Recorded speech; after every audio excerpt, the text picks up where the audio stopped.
Install करें ताकि आप हमारी वीडियो देख सकें, या फिर आप जब वीडियो को क्लिक करते हैं तो थोड़ा सा इंतज़ार करें ताकि वीडियो शुरू हो जाए, क्योंकि वो सर्फिंग पे चली जाती है 1 या आधे मिनट के लिए, और वो आप इंतज़ार करेंगे, जब शुरू हो जाएगी तो शुरू हो जाएगी। अब आ जाए नाज़रीन खबरों की तरफ। डॉक्टर आसिफ हैं, ये ओवरसीज़ पाकिस्तानी हैं, अमेरिका में रहते हैं, और ये एक बहुत बड़ी डेवलपमेंट है पाकिस्तान की हुकूमत के लिए, एक नई मुश्किल है।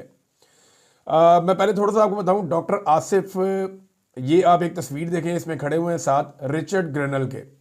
ये रिचर्ड ग्रेनल अमेरिका में डोनाल्ड ट्रंप की टीम का हिस्सा हैं और बड़े अहम रुकन हैं, डोनाल्ड ट्रंप के साथ हैं। ये जब तक डोनाल्ड ट्रंप की टीम का बाकायदा हिस्सा नहीं बने थे या इन्होंने हलफ नहीं उठाया था, उससे पहले इमरान खान साहब की आज़ादी के लिए बहुत ज़्यादा बातचीत करते रहे हैं, बहुत सारे ट्वीट्स करते रहे हैं।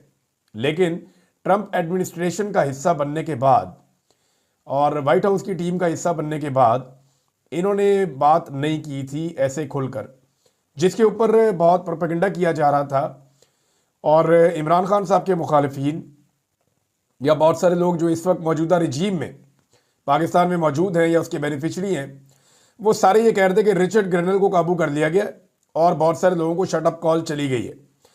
लेकिन सूरत हाल मुख्तलिफ है। रिचर्ड ग्रेनल के साथ डॉक्टर आसिफ महमूद खड़े हैं।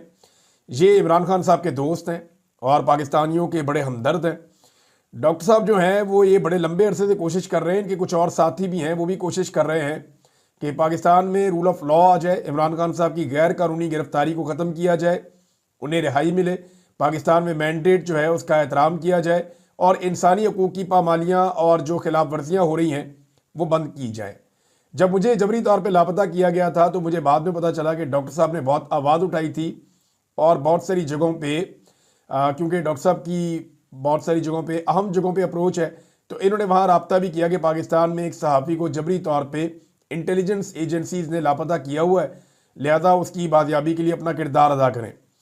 तो डॉक्टर आसिफ साहब अब रिचर्ड ग्रेनल के साथ खड़े हैं, जिनके साथ बातचीत कर रहे हैं।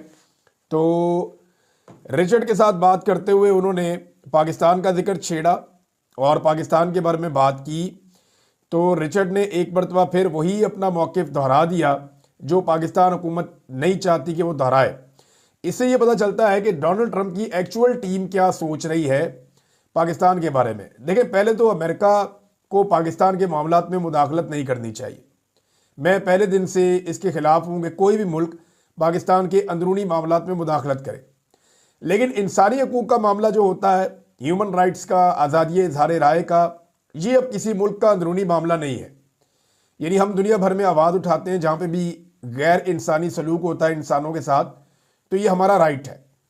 तो जहाँ पे आप इंसानी हकूक़ को पामाल करते हैं वहाँ पे आलमी बरादरी को पाकिस्तान पे दबाव डालना चाहिए और पाकिस्तान को भी उन जगहों पे दबाव डालना चाहिए जहाँ पे पाकिस्तान समझता है कि आलमी सतह पे ह्यूमन राइट्स वायलेशंस हो रही हैं, जैसा कि फ़लस्तीन में होती हैं, जैसा कि कश्मीर में होती हैं, जैसा कि हम बॉस्निया की बात करते थे, इराक की बात करते थे, लीबिया और शाम की बात करते थे। तो इसी तरह से दुनिया में जहाँ जहाँ इंसानी हकूक़ की पामालियाँ हो, दुनिया के जो ज़िम्मेदार ममालिक हैं उनकी ये जिम्मेदारी होती है कि आवाज़ उठाएं। हाँ, रजीम चेंज करना उनका काम नहीं होता। Let the people of the country decide. जिस मुल्क में लोग रहते हैं वही फैसला करें कि उनके ऊपर कौन हुकूमत करेगा और कौन नहीं करेगा। तो अमेरिका ने जो पाकिस्तान में 2022 में सहूलतकारी की और एक रजीम चेंज करवाया, इसके तो मैं सख्त खिलाफ हूँ। लेकिन अब ह्यूमन राइट्स के लिए अगर अमेरिका से आवाज़ें उठती हैं तो पाकिस्तान की हुकूमत के लिए सिचुएशन मुश्किल हो जाएगी। हुकूमत अभी तक रिचर्ड ग्रेनल से मुलाकात नहीं कर सकी और सवाए ये इंडो पाक मामले के या दीगर इक्का दुक्का मामलात के जो स्टेट ऑफ अफेयर्स होते हैं मुल्कों के बीच में, उसके अलावा हुकूमत कोई भी ताल्लुक़ बनाने में डोनाल्ड ट्रंप की एडमिनिस्ट्रेशन से कामयाब नहीं हुई। हालांकि इन्होंने मादनियात का भी उन्हें कहा कि जी मादनियात हम आपको देते हैं और बहुत सारी चीज़ें हैं, तो ये हर काम करने के लिए तैयार हैं अमेरिका के कहने पर। लेकिन जब रिचर्ड ने अभी स्टेटमेंट दिया तो उन्होंने कहा जी डोनाल्ड ट्रंप इमरान खान को बहुत पसंद करते हैं, ही लव हिम, उसे बहुत प्यार करते हैं, और उन्होंने कहा जी इस पर हम काम कर रहे हैं और इसके ऊपर जो है वो अच्छी खबर आएगी, इमरान खान साहब की रिहाई बहुत ज़रूरी है। तो इस तरह से उन्होंने बातचीत की है। कोई तफसीली चीज़ें सामने आएंगी, मैं आपके सामने रखूँगा। तो अमेरिका को या पूरी दुनिया को ये किरदार अदा करना चाहिए और ओवरसीज़ पाकिस्तानियों को इसके लिए आवाज़ उठानी चाहिए कि पाकिस्तान में ह्यूमन राइट्स हों, आज़ादी इज़हार राय हो, मैंडेट का एहतराम किया जाए, रूल ऑफ लॉ हो, जबरी गुमशुदगियों वाला एक घटिया मामला जो है वो ख़त्म किया जाए, ख़वातीन और बच्चों पे टॉर्चर और उनकी गिरफ्तारियां बंद की जाएं, कोर्ट पैकिंग पाकिस्तान में की गई है, बहुत बड़ी जलालत है, आईने पाकिस्तान की धज्जियां उड़ाई गई, ये सारी चीज़ें ख़त्म की जाएं। पाकिस्तान की हुकूमत पहले ही बहुत दबाव में है और अब एक नई सिचुएशन का सामना करना पड़ गया है। ये अब जो मैं आपको बताने जा रहा हूं, नाज़रीन गौर से सुनिएगा कि इंडिया ने पाकिस्तान के साथ किया क्या है। मैं तफसील आपके सामने रखता हूं। इंडिया ने मुख्तलिफ डैम से पाकिस्तान का पानी रोकना शुरू कर दिया है। सबसे पहले इंडिया ने जिस डैम से पानी पाकिस्तान का रोका उसका नाम है बगलिहार डैम। ये दरिया चनाब के ऊपर बना है और सिंध ताश मुआहदे के मुताबिक दरिया चनाब पे इंडिया कोई डैम नहीं बना सकता था, लेकिन परवेज मुशर्रफ के दौर में जो एक डिक्टेटर था, इंडिया ने ये डैम बना लिया था बगलिहार डैम, और परवेज मुशर्रफ इसको तबाह नहीं कर सका। तो ये एक डैम है, ये 450 मेगावाट बिजली भी बनाता है इंडिया के लिए और वो हमारा बेशुमार पानी भी रोकते हैं दरिया चनाब पे। जो कानून के मुताबिक हमारा पानी है, सिंध ताश मुआहदे की पहली दफा खिलाफ वर्जी नहीं हो रही। आप ये ना समझ लीजिएगा कि इंडिया अब कर रहा है। इंडिया ने एक एक करके आपके पानियों पे डैम बनाए, पहले पानी रोकने का बंदोबस्त किया।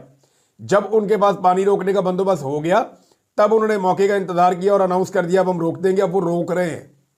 अब उन्होंने चनाब और जेलम के ऊपर सिर्फ पानी रोकना है, सिंध के ऊपर उन्होंने नए स्ट्रक्चर्स बनाने हैं। अब वो क्या करते हैं, आप रोक पाते हैं या नहीं, ये सवाल अपनी जगह पे। तो डैम जो तबाह करना चाहिए था 2005 में, पाकिस्तान को रोकना चाहिए था कि यार आपने डैम क्यों बनाया। ये बगलिहार डैम है, ये परवेज मुशर्रफ के दौर में बना, इंडिया ने बनाया 450 मेगावाट का। इसने सबसे पहले पानी रोका पाकिस्तान का। लगभग जो 80% पानी है पाकिस्तान का वो रोक दिया गया है दरिया चनाब में। डिफरेंट आदादोशुमार आ रहे हैं और सरकारी हैं। लगभग 70 से 80% पानी दरिया चनाब में, और बाद इत्तलात के मुताबिक इससे ज़्यादा पानी रोक दिया गया है। एक और डैम है सलाल डैम। ये डैम बनाया गया था ज़ियाउल-हक के दौर में दरिया चनाब पर। तो ज़ियाउल-हक साहब इस डैम को बनने से भी नहीं रोक सके, रन ऑफ द रिवर। और आगे एक डैम है, इन्होंने वाटर स्टोरेज है बहुत बड़ा, तो यहां पे भी पाकिस्तान का पानी रोकना शुरू कर दिया, दरवाजे बंद कर दिए उन्होंने। अब जो सलाल डैम है वहां से पानी बंद होने के बाद दरिया चनाब में पानी मजीद कम हो गया है। इतलात आ रही हैं कि किशन गंगा डैम जेलम, जहां पे 330 मेगावाट बिजली बनती है, ये जो किशन गंगा डैम है ये जनाब, ये जनरल राहील शरीफ, जनरल कियानी, जनरल बाजवा, ये इनके अदवार का डैम है।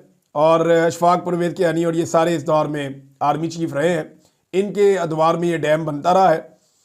परवेज मुशर्रफ के दौर में आगाज़ इसका किया गया था, यानी उन्होंने इसका नया कागजी कार्रवाई की थी।